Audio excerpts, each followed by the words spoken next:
નમસ્કાર મિત્રો, વેધર ઇન્ફોર્મેશનમાં આપનું સ્વાગત છે અને હું છું પરેશ. ખાસ કરીને આજના વિડીયો આપણે હાલના જે વાવણીના વરસાદના હવે જે વિસ્તારમાં વાવણીના વરસાદ નથી એ વિસ્તારમાં ક્યારે વાવણીના વરસાદ પડે એ વિશેની સંપૂર્ણ માહિતી આપવાની છે. સૌપ્રથમ તો હું આપને એ જણાવી દઉં કે જે આપણે સેટેલાઇટના માધ્યમથી જે પ્રિડિક્શન કરતા હોય છે, જેમાં અલગ અલગ જે મોડેલો છે એમાં એક આઈએમડીનું એટલે કે ઇન્ડિયન મિટિયોલોજી ડિપાર્ટમેન્ટનું એક મોડેલ છે એ અત્યારે આપણે છેલ્લા ઘણા દિવસથી એટલે કે 8 જૂનથી નૈઋત્યના ચોમાસાને મહારાષ્ટ્રમાં રોકાયું હોય એવું બતાવવામાં આવી રહ્યું છે. ચોક્કસથી ત્યાં રોકાયું હતું, નિષ્ક્રિય થયું હતું, પણ હવે ચોમાસું છે એ સક્રિય થઈને આગળ ચાલ્યું છે. જો કે આજની તારીખે એટલે આજે 20 તારીખે જે અપડેટ થયું છે બપોરના સમયે એમાં પણ હજુ હવામાન વિભાગના જણાવ્યા મુજબ ચોમાસું રોકાયેલું છે, આગળ નથી ચાલ્યું. પણ જ્યાં સુધી મારો અનુભવ છે અને હું જે અલગ અલગ પ્રિડિક્શન કરું છું એ મુજબ જોવા જઈએ તો ગુજરાતની અંદર છેલ્લા 3 દિવસથી નૈઋત્યનું ચોમાસું સક્રિય થઈ ગયું છે.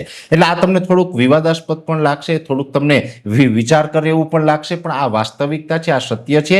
નૈઋત્યનું ચોમાસું અત્યારે ગુજરાતની અંદર સક્રિય થઈ ગયું છે અને વરસાદનો પહેલો રાઉન્ડ અત્યારે ચાલી રહ્યો છે. અમે ઘણા સમયથી કહેતા હતા કે ભાઈ નૈઋત્યનું ચોમાસું છે એ જે 15 તારીખ આસપાસના સમયમાં એ સક્રિય થશે એટલે પ્રથમ રાઉન્ડની અંદર છૂટાછવાયા કોઈ જગ્યાએ વાવણીના વરસાદ પડશે, સાર્વત્રિક નહીં પડે. એ જ રીતે છેલ્લા 3 દિવસથી છૂટાછવાયા વાવણીના વરસાદ પડી રહ્યા છે, જેમાં દક્ષિણ ગુજરાતના ઘણા ગ્રામ્ય વિસ્તારની અંદર વાવણી લાયક વરસાદ પડ્યા. તો મધ્યપ્રદેશ બોર્ડરે મહીસાગર હોય, દાહોદ, ગોધરા જેવા વિસ્તારના જે ગ્રામ્ય વિસ્તાર છે એ તમામ વિસ્તારોમાં પણ છેલ્લા 3 દિવસથી ધોધમાર વરસાદ પડી રહ્યો છે. અનેક જગ્યાએ 5 ઇંચ 6 ઇંચ જેવા વરસાદ પડ્યા છે.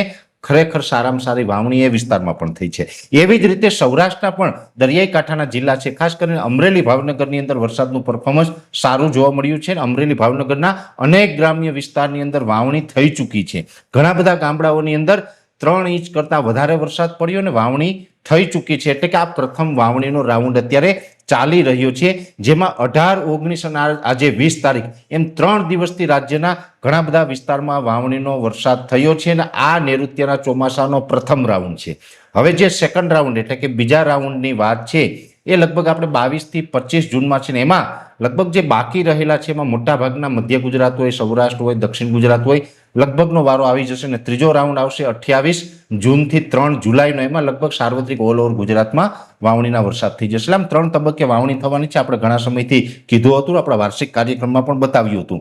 મહત્વનું એ છે કે છેલ્લા 2-3 દિવસથી જ્યાં છૂટાછવાયા વરસાદ પડી રહ્યા છે એમાં આપણે જોવા જઈએ તો 18, 19 અને 20 એમ 3 દિવસ સુધી કન્ટિન્યુ આપણે વાવણી લાયક વરસાદ પડ્યા. આવતીકાલની વાત કરવા જઈએ તો આવતીકાલે 21 જૂન 2026 છે. આવતીકાલે હજુ પણ સૌરાષ્ટ્રના દરિયાકાંઠાના જિલ્લાઓ છે, જેમાં ખાસ કરીને જુનાગઢ, ગીર સોમનાથના ઘણા બધા વિસ્તારો, અમરેલી, ભાવનગર, પોરબંદરના અમુક ગ્રામ્ય વિસ્તારો, આ વિસ્તારોની સાથે સાથે દક્ષિણ ગુજરાતના સુરત, વલસાડ, વાપી, નવસારી, બારડોલી, બિલીમોરા, ડાંગ, આહવા, આ તમામ વિસ્તારોની અંદર આવતીકાલે 21 તારીખના રોજ વરસાદની તીવ્રતામાં વધારો થાય તેવી શક્યતાઓ છે. આવતીકાલે ઘણા બધા ગ્રામ્ય વિસ્તારનો વારો આવે અને વાવણી લાયક વરસાદ થાય તેવી પૂરી સંભાવનાઓ દેખાઈ રહી છે. ખાસ કરીને આવતીકાલના વરસાદ હશે એ થોડાક તોફાની વરસાદ પણ હશે, એટલે કે ટૂંકા સમયમાં 1 ઇંચ, 2 ઇંચ કે 3 ઇંચ સુધીના વરસાદ પડે તેવી શક્યતાઓ દેખાઈ રહી છે. અને આ વરસાદ છે એમાં અમુક જગ્યાએ ગાજવીજ પણ થશે, એટલે કે થંડરસ્ટોર્મ એક્ટિવિટી થવાની સંભાવનાઓ છે. અમુક જગ્યાએ ગાજવીજ પણ થશે અને જ્યારે પણ વરસાદ પડતો હશે ત્યારે પવનની ઝડપ છે એ નોર્મલ કરતાં થોડીક વધુ જોવા મળે તેવી શક્યતાઓ છે. એટલે અત્યારે સામાન્ય રીતે જોવા જઈએ તો 15 થી 18 કિલોમીટર પ્રતિ કલાકની ઝડપે પવન ચાલી રહ્યો છે.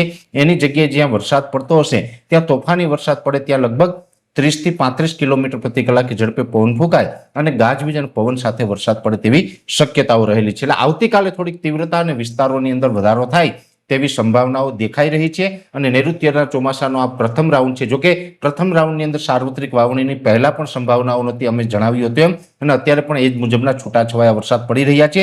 પણ ચિંતા કરવાની જરૂર નથી. જૂન મહિનો પૂર્ણ થતા સમગ્ર ગુજરાતની અંદર સારા વરસાદ પડે અને વાવણી થઈ જાય તેવી શક્યતાઓ લાગી રહી છે. અને વર્ષ છે એકંદરે મધ્યમ થવાનું છે, નબળું તો બિલકુલ નથી થવાનું. એટલે આપણા માટે સારા સમાચાર છે અને વાવણી છે એ થઈ રહી છે. ખાસ કરીને ઘણી જગ્યાએ એવું પણ થશે કે અમુક જગ્યાએ વાવણીના વરસાદ પડી જાય એટલે કે 3 ઇંચ 4 ઇંચ એવા વરસાદ પણ પડી જાય. અમુક જગ્યાએ અડધોથી 1 ઇંચ વરસાદ પડે તો એના માટે રાહ જોવી પડશે. એટલે આ પ્રકારનું અત્યારે જે સેશન ચાલી રહ્યું છે અને આ જે વરસાદ અને જે આ વરસાદી સિસ્ટમો એક્ટિવ થતી રહેશે એની માહિતી આપતા રહેશું. ખાસ કરીને અરબ સાગર છે અત્યારે ખૂબ સક્રિય છે અને અરબ સાગરનો અત્યારે આપણે આ વરસાદના રૂપમાં લાભ મળી રહ્યો છે. વિશેષ માહિતી છે નેક્સ્ટ વિડીયોમાં આપવામાં આવશે. ત્યારે આ વિડીયોની અંદર એટલું જ. અંતમાં દરેક મિત્રોને વિનંતી રહેશે કે આ વિડીયોને લાઈક આપીને દરેક ગ્રુપમાં શેર કરી દેવો. જો તમે અમને યુટ્યુબ ઉપર જોઈ રહ્યા હોય તો ચેનલને સબસ્ક્રાઇબ કરજો, સાથે ફેસબુક તથા ઇન્સ્ટાગ્રામ આઈડીને ફોલો કરજો. નમસ્કાર.